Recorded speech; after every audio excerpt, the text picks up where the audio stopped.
Well, good morning and thank you very much for joining us. I am Yori Polani. It's another Friday. We thank God for every day, not just for Friday. Let's stay in the oil and gas sector. We've been talking about that for quite a while. This was following the announcement by Dangote refineries that good things are in the offing. They are working to bring the price down and to make the price uniform up and down the country in every nook and cranny of the country.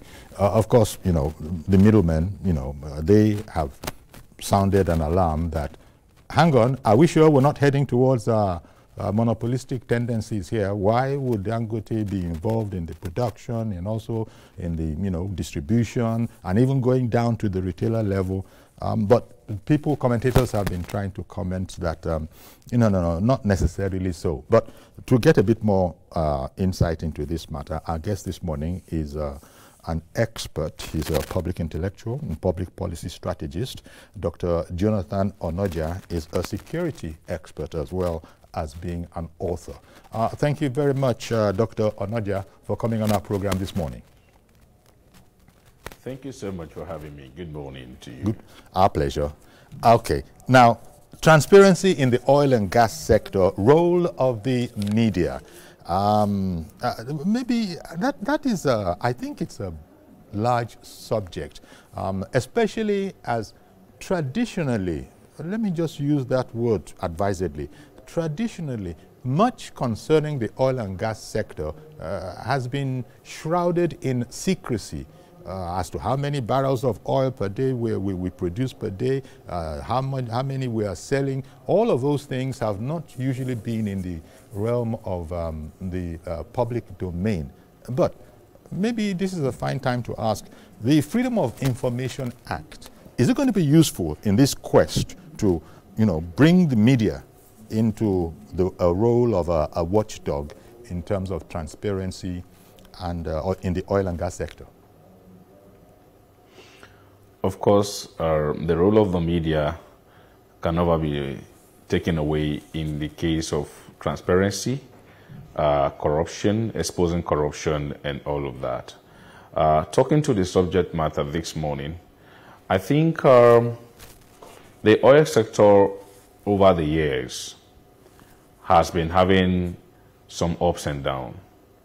Not until in 2021, when we had the Petroleum Industry Bill was passed by the National Assembly in July and subsequently assented to by Mr. President in August 16, 2021. That bill actually is the milestone that Nigerians are also celebrating today. But we wouldn't have been able to celebrate that bill without the Nigerian Upstream Petroleum Regulatory Commission under the leadership of the current leadership of that commission, which is Engineer Gbenga Komolafe. I think the transparency in this instance is what our oil sectors today are beginning to give to the people.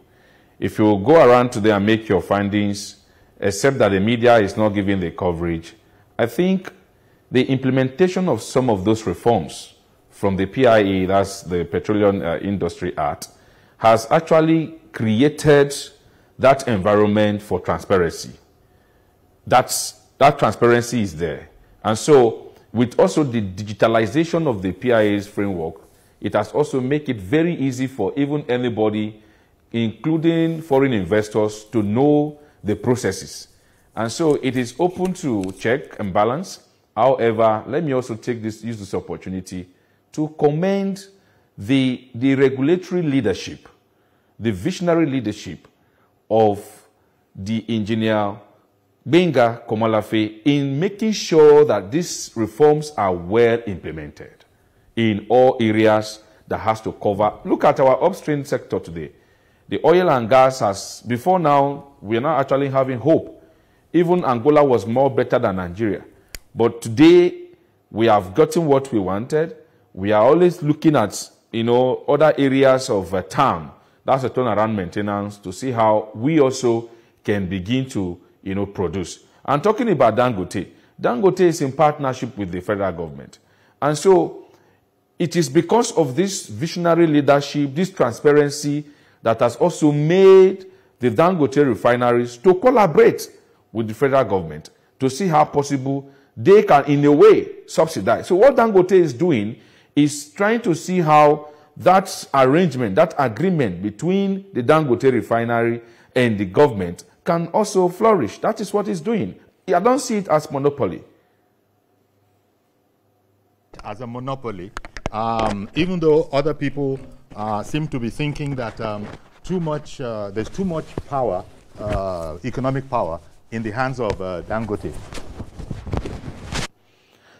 The economic power that you see in the hands of Dangote, it's because of the transparency that he has seen in the current leadership of the Nigerian Upstream Petroleum Regulatory Commission.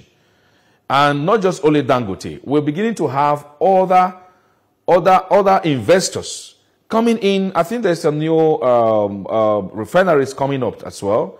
And they are also looking at how to collaborate with the current leadership of the Nigerian Upstream Petroleum Regulations Commission. Because in the past, we are not actually getting the result, and it makes also investors not to be sure of what to do. But today in Nigeria, with the visionary leadership of the current Nigerian Upstream Petroleum Regulatory Commission, Engineer Benga Komolafe, people now begin to see the transparency and to see that whatever you are doing, it's opened. Nobody has seen that in the past where you don't even know what you have. The licensing process were somehow crude. You don't even understand what you are doing and what you are getting. But here, even the host community, by the implementation of some of these PIAs, the host communities now are also happy, welcoming the investors because they know that the agreement is going to be well, maintained. So even the Dangote, looking at the royalties and all the taxes that he also contributes to the government, because of the transparency he has seen, he will want to invest more in the oil and gas sector. Okay. Because there's a leadership that he believes in. There's a regulatory leadership that is currently in place that is doing the checks and balances. And so you put in and you get what you want. That is how to flourish a nation. Recall that the oil sector is also contributing largely to our economic development. Okay. And so if we begin to have more of investors into the oil and gas sector, which contributes over about 70% to our accounts, then you know that in the next years to come, Nigeria will be a more of Dubai. Okay, so if not more than Dubai. Oh, quite fortunately, and contrary to what I said at the beginning, the days of secrecy in the oil and gas sector, are long gone. When we didn't really know what was going on and people were taking undue advantage, those days are gone. And first of all, there's the Freedom of Information Act. Then again, enterprising journalism, people and centers can actually, go ahead and investigate what they think they need to put out there in the public space. So we're looking at the role of the media, in this whole transparency drive that you are commending, right now. So it's now for the media to constantly be scanning that environment and be knowing what needs to be in the public domain for conversation, for knowledge, that kind of a thing. Yes, of course, the media is a great partnership when it comes to transparency, exposing corruption, and enlightening the Nigerian people, including our partners from the various countries. And so with the media going into the oil sector to partner with them and also to bring, on board what is it, what are we producing now, what is the current barrels we are producing in Nigeria today, Nigerians, what are the benefits of the PIAs, the impactful leadership of the current Nigerian Upstream Petroleum Regulatory Commission under the leadership and the visionary leadership of Engineer Gbenga Komolofe. They need to know the games. They need to know, you know, the processes, even the licenses, how they have digitalized it so easy that you can make, you know, these processes easier. So when you begin to enlighten Nigerians and to know the benefit of these PIAs, I think they will appreciate the media even more. So far, how well would you say the media has been performing in this regard, or is it something that will require a certain kind of capacity building? I ask this against the backdrop of, in a sense, it's a specialized kind of area, and you're going to need people who are knowledgeable. You know, sometimes in other places you have aerospace section of journalism, the oil and gas sector, and, you know, security, intelligence. What's your overview of our capacity, the journalistic capacity, to do a good job? You've been speaking very much about the, Engineer Gbenga Komolofe, you know, of the Nigerian Upstream Petroleum Regulatory Commission. What would your, excuse me, what would your assessment be of the performance of the media in this regard so far? I think if you give me a ratio of 1 to 10, I will score the media 5, except if there are continuous discussion in this regard, just like we are having, because 5 over 10, just an average that we need to have. But so far. Yes, because the media has not actually been covering these events, and we, for some reasons, haven't, taken a look at the PIAs and the implementations. I got to realize that even Nigerians are not even aware of the benefits. The host communities that are not enjoying this benefit do not even know, the dose behind it, the effort behind it. And, in this part of the world, I always say that we should appreciate people when they are alive. We have a role, we have a duty as a people, and as a patriot, I think I have a duty that when people will have leadership, we should actually commend them. And when they actually go away from the actual call, we should also try to see how to correct them. And so when we don't correct them, or when we don't compliment them or commend them when they are doing well, how do we now begin to go back to criticize them when eventually they go astray? So the media, why I'm saying 5% is during the implementations of the PIAs, there were much campaign for, at least from the media, for us to know the days of the PIB and all of that, transcending into the PIAs, and then also the implementation of some of those reforms by the Nigerian Union Upstream Petroleum Regulatory Commission under the leadership of Engineer Gbenga Komolofe. I think it is even during this implementation that the media should be available to see that, yes, those implementations, those reforms are actually well implemented. Even though you are feeling the impact, that you are seeing much investors coming in now, you need to know that when you continue to partner with them and then knows exactly how they are going about those implementations, you also will be abreast with the fact that this is what is happening. This impactful leadership call for commendations. This impactful leadership call for even President Bola Ahmed Tinubu to support this the Nigerian Upstream Petroleum Regulatory Commission to continue to do more, because in the past we do not actually know what we are producing. Like I said, we don't even actually know the impact. We don't know nothing we are doing. Okay, but, I beg your pardon for interrupting you. Dr. Naja, forgive me for interrupting you. I've got to take a quick break now, but I'll be right back to you so you can land on this thought and we can explore it a bit more. Do please stay with us. Thank you, sir. All right.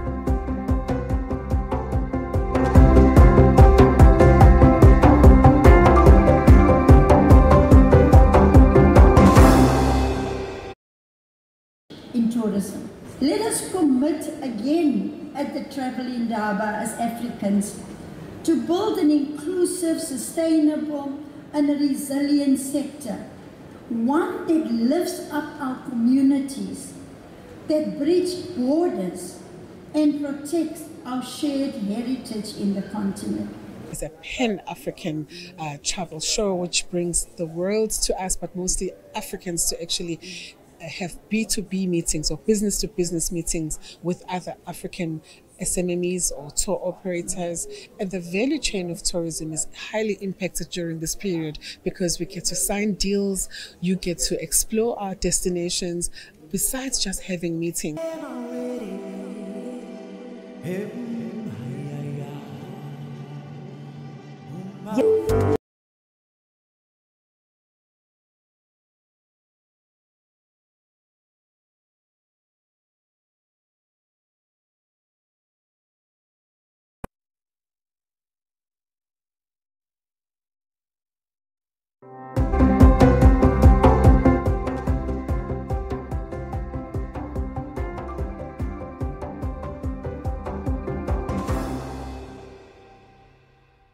Okay, indeed, welcome back. Our guest is still Dr. Jonathan Onoja.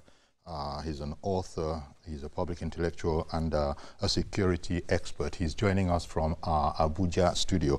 And so we were, you were, talking about the benefits of transparency and how things are, ever so slightly getting better and better. But you did say that for the time being, maybe you just score the work of the media generally at, a 50% level, meaning that there is much room for improvement. Okay, now you've been talking about the Nigerian Upstream Petroleum Regulatory Commission, NUPRC. And could you spend a few moments on that body, because there are actually a host of government agencies that have oversight for transparency in the sector, but you have had reason to mention the Nigerian Upstream Petroleum Regulatory Commission. So briefly, tell us what that is for. I mean, this is not something where Nigerians know very much the way they know their football, for instance. Even foreign football clubs, they know it inside out. Perhaps NUPRC, Nigerian Upstream Petroleum Regulatory Commission. So what is that as one of the bodies that are responsible in regard to what we're talking about? All right, thank you so much once again. Like I did mention earlier, that the PIB that was passed, the PIB bill that was passed in 2021, and then enacted still in 2021, was one of the structure that gave birth to the Nigerian Upstream Petroleum Regulatory Commission, and on that bill, it gets the NUPRC to manage the PIAs, implement the reforms that are contained in the PIAs. And so the Nigerian Upstream Petroleum Regulatory Commission is solely in charge of the oil and gas sector, the licensing, the ensuring that investors are actually given exactly what they want, and promoting local content and also promoting the local investors. While doing that, and also with the implementation of the fiscal regime of the PIAs, which has also drive other foreign investors into Nigeria as a destination for an investment. So the Nigerian Upstream Petroleum Regulatory Commission is fully in charge of the upstream sector, the oil and gas sector, in terms of production, management, and also licenses, including the benefit to host communities. Okay, there also is, I note here, the Nigerian Content Development and Monitoring Board. That also, so do some of the functions overlap, or are they separate? No, they do not actually overlap. It's different, but it's a body, but working together to ensure that there must be this. Like I mentioned, checks and balance, and for not just monopoly for one institution to control entirely the whole processes was the reason for that break. That was just what happened, just to give room for checks and balances. Oh, okay. Okay. Now, talking of which, these checks and balances, perhaps I could get a few of your thoughts on the whole initial I don't know whether to call it a misconception, but the apprehension that Dangote Refinery's new move, where it said by the end of August there would be a whole paradigm shift in the way, you know, products are delivered, the PMS and also diesel are delivered to the consumer, even the end consumer. So that apprehension about we might be looking at a monopoly here, Dangote could become too powerful. What are your thoughts? We spoke about this yesterday, so it'll be interesting to get your thoughts on that apprehension, whether it is well-founded or, you know, making a mountain out of an anthill. Well, I don't actually see that as a monopoly. I don't actually see that as a threat to our economy.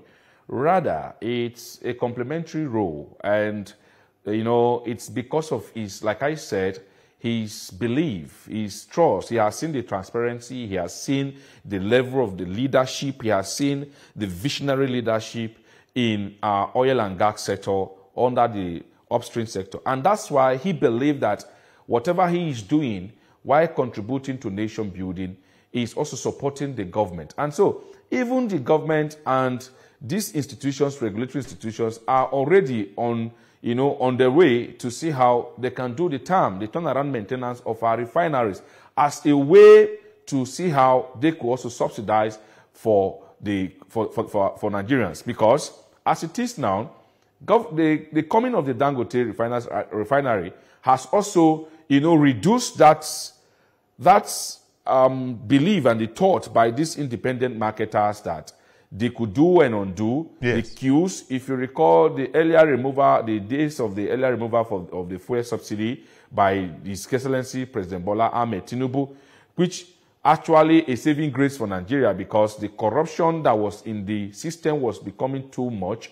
And then you see that actually gave room for that open and transparent leadership that we are also seeing in the upstream sector today. So if Dangote is coming in with, you know, supply, it's just trying to actually, you know, reduce the tension that is on Nigerians while we are also working towards the turnaround maintenance of our refinery. So the Dangote refinery is in partnership with the government. And don't forget that the NNPC that was actually now becoming a liability, you know, a more of a company, you know, a liability limited company today. Limited liability company. It's also it's also part of the implementations of the PIAs. So Dangote also coming is another aspect of the PIAs that Nigerians are not even aware of.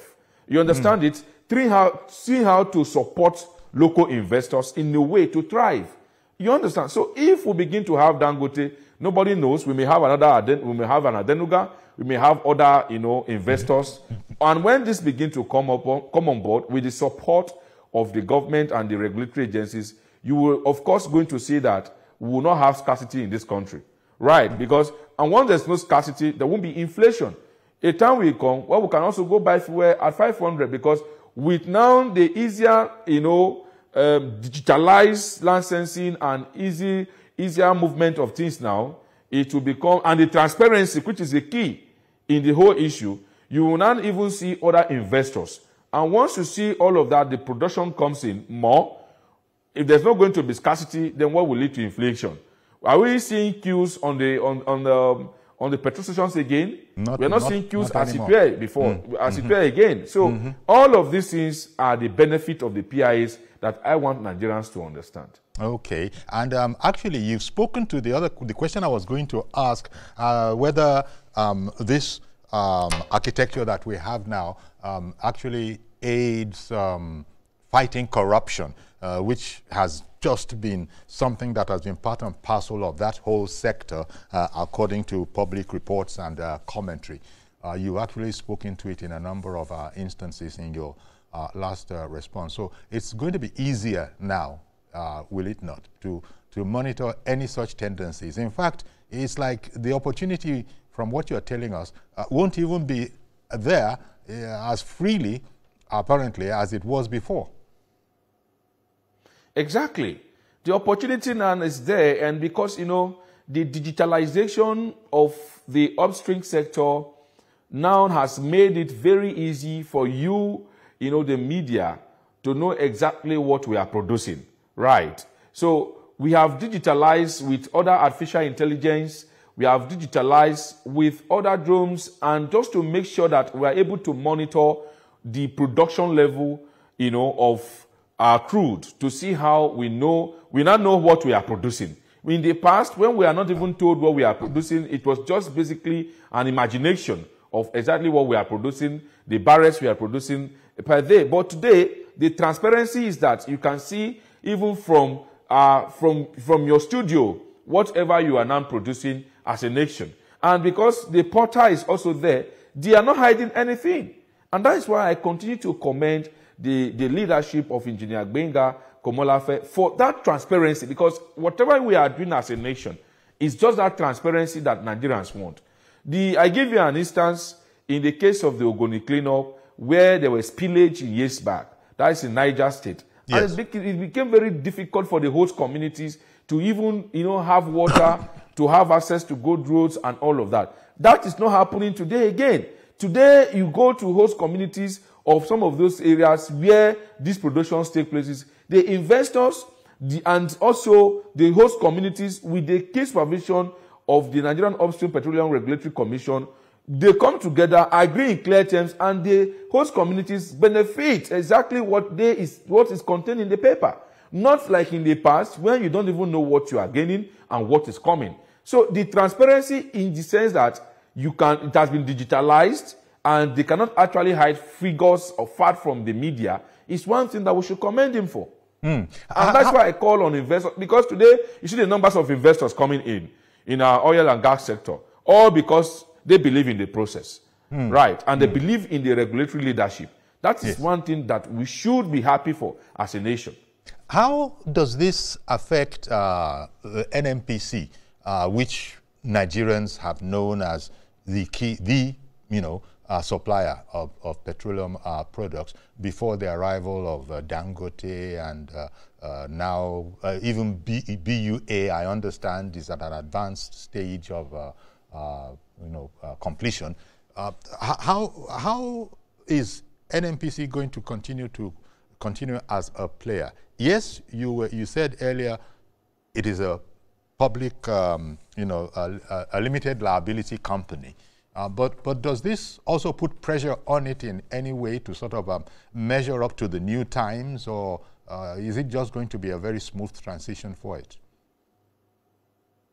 Well, like you are much aware that one thing that leads to more transparency, accuracy of data, is these side-by-side works, and then having these independent regulatory commissions to begin to work side by side. So if it was to be only NNPC, perhaps what we are actually having in the past was not what Nigerians wanted. And compared to what we are having today, I think I have received a good numbers of commendations in the past that this current leadership of the upstream sector is actually giving to Nigerians what they wanted. So the NNPC is not under any duress. The NNPC is not by any way sidelined. The NNPCL is actually working towards, actualizing that target for Nigerians. And that's why I mentioned that it is now in their domain and in their plan